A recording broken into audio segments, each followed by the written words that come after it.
ಇಂಗ್ಲೆಂಡಿನ ರಾಜ ಮೂರನೇ ಚಾರ್ಲ್ಸ್ ಅವರು ಇತ್ತೀಚೆಗೆ ಆಸ್ಪತ್ರೆಯಲ್ಲಿ ಚಿಕಿತ್ಸೆ ಪಡೆದು ಮನೆಗೆ ಮರಳಿದರು. ಅವರು ಆಸ್ಪತ್ರೆಯಲ್ಲಿ ದಾಖಲಾಗಿದ್ದು ಪ್ರಾಸ್ಟೇಟ್ಗೆ ಸಂಬಂಧಪಟ್ಟ ಚಿಕಿತ್ಸೆಗಾಗಿ ಮತ್ತು ಅದನ್ನು ಸರಿಪಡಿಸಲಾಗಿತ್ತು ಎಂದು ಹೇಳಲಾಗಿತ್ತು. ಆ ನಂತರ ಪ್ರಾಸ್ಟೇಟ್ ಬಗ್ಗೆ ಜನ ಹೇಗೆ ಕಾಳಜಿ ವಹಿಸಿ ಆ ಗ್ರಂಥಿಯ ಸಮಸ್ಯೆ ಉಲ್ಬಣವಾಗುವುದಕ್ಕೆ ಮೊದಲೇ ಅದರ ಬಗ್ಗೆ ಮುಂಜಾಗ್ರತಾ ಕ್ರಮಗಳನ್ನು ವಹಿಸಬೇಕು ಎಂದು ರಾಜ ಚಾರ್ಲ್ಸ್ ಕೂಡ ಜನತೆಯಲ್ಲಿ ಮನವಿ ಮಾಡಿದ್ದರು.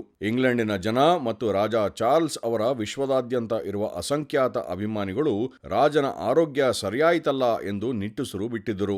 ಆದರೆ ಈಗ ಹೊರಬಂದಿರುವ ಇಂಗ್ಲೆಂಡಿನ ಅರಮನೆಯ ಹೇಳಿಕೆ ಪ್ರಕಾರ ರಾಜ ಮೂರನೇ ಚಾರ್ಲ್ಸ್ಗೆ ಕ್ಯಾನ್ಸರ್ ಕಾಯಿಲೆ ಇರುವುದು ದೃಢಪಟ್ಟಿದೆ ಮತ್ತು ಅದಕ್ಕೆ ಬೇಕಾದ ಎಲ್ಲಾ ರೀತಿಯ ಚಿಕಿತ್ಸೆ ಮತ್ತು ಶುಶ್ರೂಷೆಯನ್ನು ನೀಡಲಾಗುವುದು ಎಂದು ಹೇಳಲಾಗಿದೆ. ಈ ಸುದ್ದಿ ಆಘಾತಕಾರಿಯಾಗಿ ಹೊರಬಿದ್ದಿದೆ. ಇತ್ತೀಚಿನ ವರ್ಷಗಳಲ್ಲಿ ಇದೇ ಮೊದಲ ಬಾರಿ ಪ್ರಖ್ಯಾತ ರಾಜಮನೆತನದ ವ್ಯಕ್ತಿಯೊಬ್ಬರು ಈ ರೀತಿಯ ಆರೋಗ್ಯ ಪರಿಸ್ಥಿತಿಗೆ ಒಳಗಾಗಿರುವುದು ಸುದ್ದಿಯಾಗಿದೆ. ರಾಜನಿಗೆ ಕ್ಯಾನ್ಸರ್ ಇದೆ ಎಂದು ಹೇಳಲಾಗಿದ್ದರೂ ಅದು ಯಾವ ಭಾಗದಲ್ಲಿ ಮತ್ತು ಯಾವ ರೀತಿಯ ಕ್ಯಾನ್ಸರ್ ಎಂದು ಹೇಳಿಕೆಯಲ್ಲಿ ಸ್ಪಷ್ಟಪಡಿಸಿಲ್ಲ. ಈಗ 1 ವರ್ಷದ ಹಿಂದೆಯಷ್ಟೇ ಚಾರ್ಲ್ಸ್ ಅವರ ಪಟ್ಟಾಭಿಷೇಕ ನಡೆದಿತ್ತು. ಇತ್ತೀಚಿನ ವರ್ಷಗಳಲ್ಲಿ ಕ್ಯಾನ್ಸರ್ನಿಂದ ಬಳಲುವವರ ಸಂಖ್ಯೆ ಹೆಚ್ಚಾಗಿದೆ ಎನ್ನುವುದನ್ನು ಇಲ್ಲಿ ಗಮನಿಸಬೇಕು.